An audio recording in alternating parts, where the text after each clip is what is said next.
Jamais dans l'histoire contemporaine du Cameroun, un mouvement collectif n'a bénéficié d'autant de ferveur, autant de passion que l'opération Téléphone en mode avion.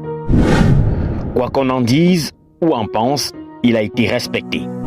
Et parmi les indicateurs de mesure de performance, il y a le nombre de partages, des affiches de boycott, le taux d'adhésion au mouvement, le volume d'attention et surtout l'engagement collectif indéfectible des consommateurs à aller jusqu'au bout. Les sceptiques devraient savoir que les temps ont changé et un Cameroun nouveau se dessine. Ce nouveau Cameroun porté par une génération d'hommes et femmes qui tiennent entre les mains un pouvoir, les réseaux sociaux. L'enjeu, c'est aussi le message fort adressé à toutes ces firmes internationales qui jouent de tricherie sur leur engagement sociétal à l'égard du peuple. L'ère de l'enrichissement illégitime, parfois illégal, semble révolue. Les tarifs appliqués par les opérateurs de téléphonie mobile doivent être revus à la baisse. La qualité des prestations doit être optimisée. Sinon, Orange Cameroun ou MTN Cameroun ne sont désormais plus loin du sort de leur filiale sœur en Afrique de l'Ouest. Au Sénégal, le mouvement a été encore plus radical. En direct sur les réseaux sociaux, dans les lives et autres prestations dans l'espace public numérique, les consommateurs cassaient leurs puces. Ils se désabonnaient des pages des opérateurs de téléphonie mobile et suspendaient leurs contrats.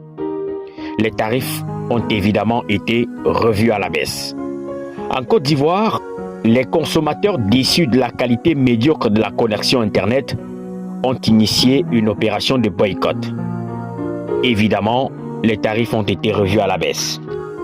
Le mouvement Téléphone en mode avion démontre enfin que chaque citoyen camerounais ou africain détient désormais sa portion de pouvoir et de contrôle à la fois de l'action du gouvernement et des entités économiques. Le contrôle de l'action du gouvernement n'est plus l'exclusivité du législatif. Désormais, les cas d'injustice sociale se gèrent avec de nouvelles méthodes que j'appelle la justice populaire numérique, c'est-à-dire cette propension à se rendre justice soi-même sur Internet. Après les opérateurs de téléphonie mobile au Cameroun, le dossier Canal+ profile à l'horizon. Canal+ fait payer le satellite aux chaînes locales à des prix exorbitants. Ils revendent ensuite les chaînes locales dans leur bouquet à des prix inaccessibles aux citoyens moyens. Toutes ces firmes étrangères devraient comprendre que les temps ont changé. Le peuple voit désormais ce qui se passe ailleurs et se dit « pourquoi pas chez nous ?»